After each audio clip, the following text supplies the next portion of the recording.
marinated pork belly.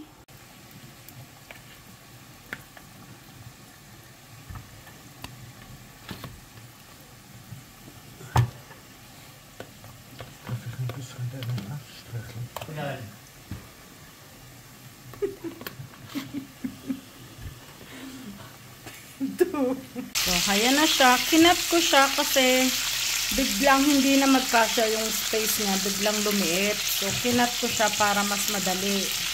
Para may, kumbaga, pwede magsiksikan sila kapag maliit lang. Kapag malaki kasi, yung space niya hindi niya makuha. Tapos yung ating pomes, ayan, malapit na din siyang maluto.